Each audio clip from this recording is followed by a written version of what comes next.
Nossa, quilombola é minha origem, é minha ancestralidade, é o meu sangue, é o que me move. Ser quilombola sou eu. Essa coisa que está não só no coração, mas também está estampado no nosso rosto, está estampado na nossa luta. Quilombo não existiria se não houvesse a opressão. O quilombo é uma resposta ao sistema opressor. Historicamente, a escravidão. E esses territórios continuam sendo espaços de construção e reconstrução de resistência diária, permanente, né?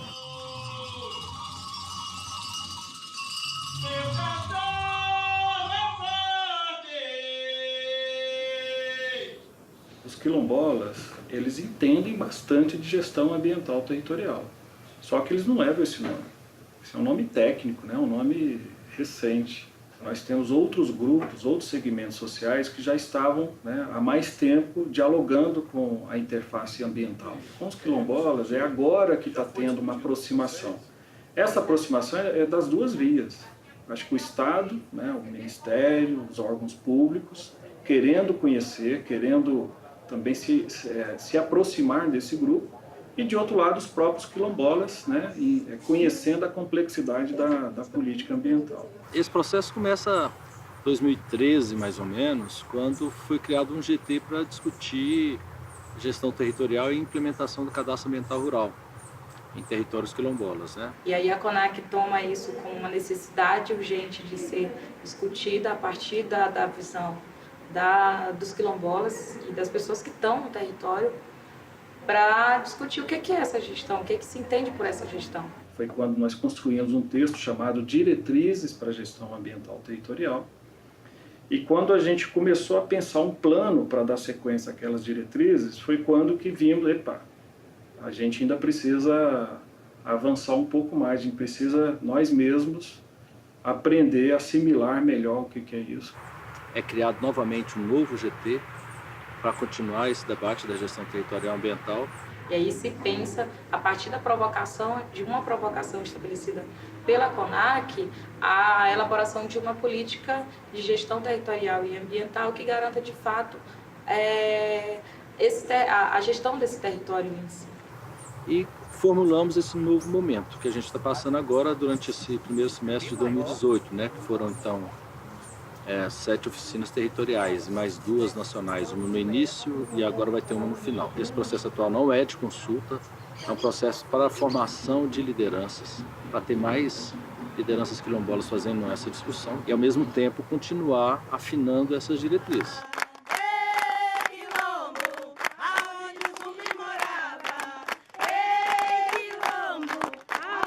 Gestão territorial e ambiental, a partir do momento que ela sai da salinha e vai para as comunidades, ela traz muitos elementos que você começa a entender qual é a política pública que as comunidades quilombolas querem construir e apresentar para os órgãos que executam essa política, né?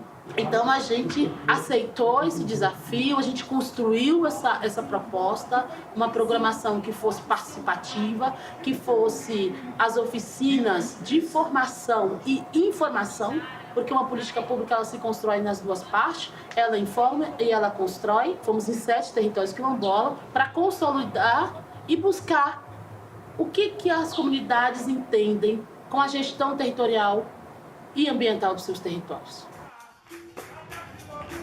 Neste processo foram envolvidos quilombolas de todo o Brasil. Em janeiro de 2018 foi realizada a primeira oficina territorial no Quilombo do Frechal, no estado do Maranhão, que reuniu também representantes do Ceará e do Piauí, envolvendo cerca de 70 participantes. Em março, aconteceu oficina na comunidade de Ribeirão Grande, em São Paulo, com participação de quilombolas do Espírito Santo, Rio de Janeiro e Minas Gerais, e que contou com mais de 60 participantes. Em abril, foram realizadas 4 oficinas, sendo uma na comunidade Pitanga dos Palmares, na Bahia, com representantes dos estados de Sergipe e Alagoas, onde participaram quase 100 pessoas. Houve outra oficina na comunidade de Estivas, em Pernambuco, que teve participação de quilombolas do Rio Grande do Norte e Paraíba, contando com aproximadamente 70 participantes. A oficina de Santarém, no Pará, reuniu também representantes dos estados do Amapá e Amazonas, com a participação de cerca de 50 pessoas. Em Paiol de Telha, no estado do Paraná, a oficina teve participação de representantes do Rio Grande do Sul e Santa Catarina, reunindo mais de 60 pessoas. Em maio, aconteceu a oficina de Brejo dos Crioulos em Minas Gerais, com participação de mais de 90 pessoas. Para consolidar esse ciclo, em julho, foi realizada em Brasília a Oficina Nacional, com a participação de quilombolas do Tocantins, Mato Grosso do Sul, Mato Grosso, Goiás, Rondônia e dos demais estados representados no processo. Os territórios quilombolas, eles têm um papel importante na conservação da biodiversidade. E eu costumo dizer que eles são verdadeiros jardins botânicos, porque ao longo de muitos e muitos anos, essas populações, essas comunidades quilombolas, vieram domesticando espécies que tornaram esses territórios extremamente ricos em biodiversidade. E olhando, para a conservação desses territórios, para a importância que eles têm, o Ministério do Meio Ambiente, então, resolveu, em parceria com os representantes quilombolas, com a CONAC, hoje com o ISA, com a Negra Anastácia, iniciar um processo de discussão de uma política de gestão ambiental territorial quilombola, visando justamente o desenvolvimento sustentável dessas comunidades, para que a gente consiga conservar aquela biodiversidade, não só a biodiversidade, mas a cultura, a ancestralidade dessas comunidades. O fundador daqui, que foi o meu avô, que é o pai do meu pai. E o pai da minha mãe é o Pacífico Morato, que fez a documentação dessas terras aqui. E naquela época, a época que a gente não existia estrada, só caminho de tropa. Ninguém falava em estrada. Naquela época, não se via. Quando o primeiro avião que passou aqui nessa região, eu até corri de medo, corri de estar no terreiro, corri para dentro de casa, entrei debaixo da cama de medo daquele barulhão. O outro desafio é como trazer para essas comunidades um conjunto de questões da agenda ambiental, com as quais as comunidades estão acostumadas a lidar, mas muitas vezes não estão inseridas no debate sobre essas questões. As questões relacionadas a mudanças climáticas, a restauração de ecossistemas, o convívio com outras áreas protegidas, as unidades de conservação, são uma série de coisas que estão presentes no dia a dia das comunidades, mas que muitas dessas comunidades espalhadas pelo país não têm acesso à discussão sobre as políticas, sobre os desdobramentos dessas questões, sobre como solucionar conflitos que estão dados no território.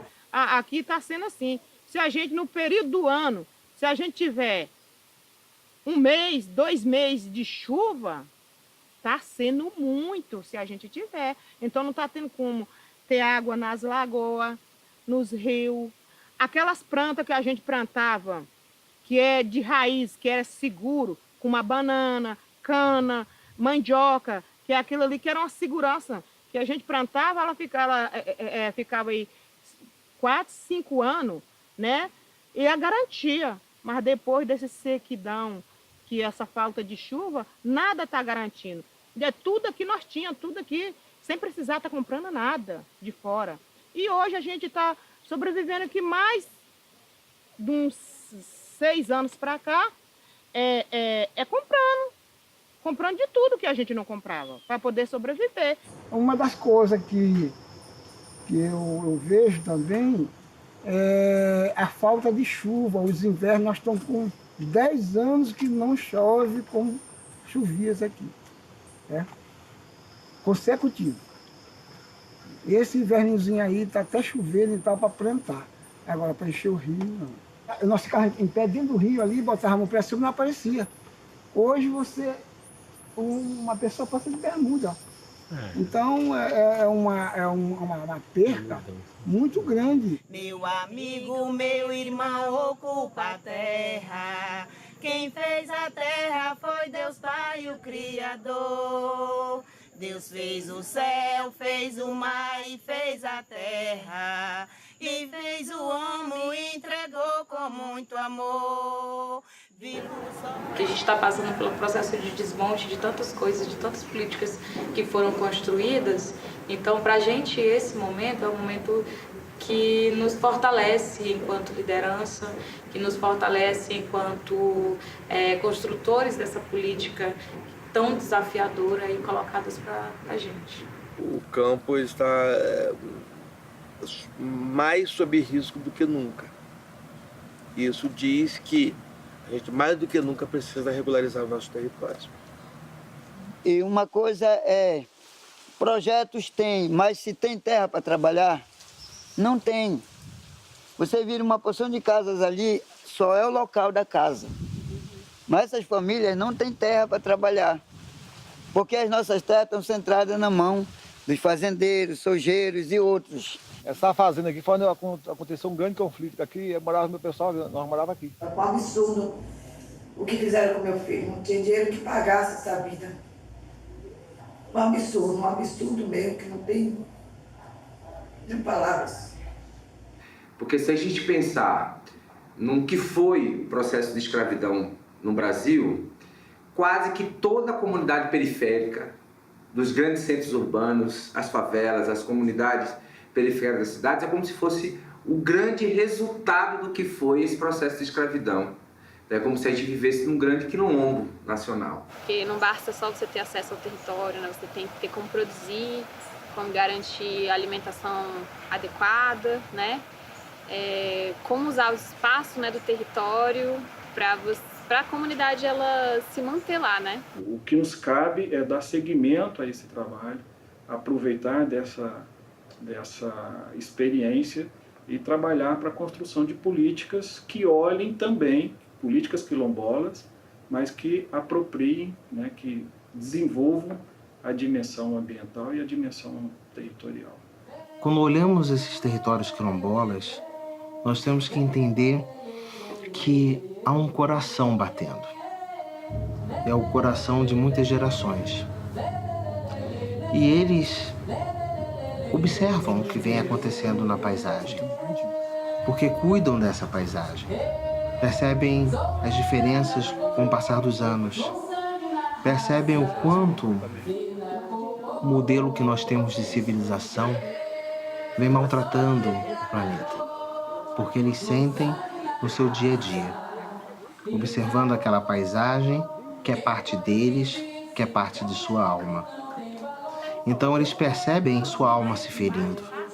Eles percebem aquela parte importante deles, que é o seu território, sendo machucado. Mas esse é o meu maior sonho, é que a gente consiga ter, além do acesso à terra, além da terra garantida, que a gente tenha condições de viver